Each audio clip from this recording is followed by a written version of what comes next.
ഞാൻ എന്തിന് അവനെ അനുസരിക്കണം? ഞാൻ അവനെ അനുസരിക്കേണ്ട ആവശ്യം എന്താണ്? ചെയ്യണം, ഐ ഷുഡ് ഡു എന്നുള്ള ഇതില്ലേ, അതിന് മുമ്പ് വൈ ചേർക്കുക എന്നുള്ളത്. ഞാൻ എന്തിന് ചെയ്യണം? ഞാൻ എന്തിന് ഇത് കഴിക്കണം? അല്ല, ഞാൻ എന്തിനാ ഇത് കഴിക്കണം? ഞാനിത് കഴിക്കേണ്ട കാര്യം എന്താ? സലിംകുമാറിൻ്റെ ഡയലോഗ് ഓർമ്മയുണ്ടാവും, വൈ ഷുഡ് ഐ. അതുപോലെ ഐ ഷുഡ് എന്നാണ് കഴിക്കണം അല്ലെങ്കിൽ ചെയ്യണം. അതിന് മുമ്പ് വൈ ചേർക്കണം. Y should I eat this? ഞാൻ എന്തിനിത് കഴിക്കണം?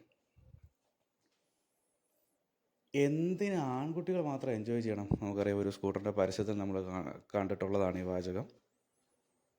Why should boys have all the fun? എന്തുകൊണ്ട് ആൺകുട്ടികൾ മാത്രം എല്ലാം എൻജോയ് ചെയ്യണം? എന്തിന് മാതാപിതാക്കൾ കുട്ടികളുടെ ഹോംവർക്ക് ചെയ്യണം? അതിൻ്റെ ആവശ്യമുണ്ടോ? അതെങ്ങനെയായിരിക്കും വരിക? Why should parents do childrens homework? ചൈൽഡിൻ്റെ പ്ലൂറൽ ചിൽഡ്രൻ ആണെന്നറിയാം, കുട്ടികളുടെ എന്നുള്ള അർത്ഥത്തിലാണ് കേട്ടോ ചിൽഡ്രൻസ് അപ്പോസ്ട്രോഫി എസ്. അവൻ എന്തിന് നിന്നെ സഹായിക്കണം? അവൻ അതിൻ്റെ കാര്യമുണ്ടോ? Why should he help U?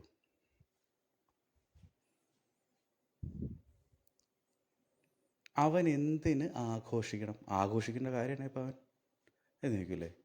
Y should he celebrate? അവൻ എന്തിന് ആഘോഷിക്കണം?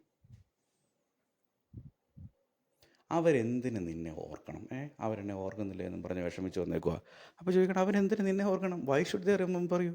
അതിന് മാത്രം ഇമ്പോർട്ടൻ്റ് വ്യക്തിയാണോ നീ?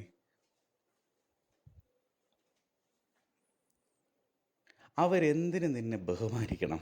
ഏതാണ്ട് ഒരേപോലത്തെ പ്രശ്നം തന്നെയാണ്. ബഹുമാനിച്ചില്ല എന്നും പറഞ്ഞ് വിഷമിച്ച് വന്നിരിക്കുകയാണ്. എങ്ങനെയായിരിക്കും ട്രാൻസ്ലേറ്റ് ചെയ്യുക?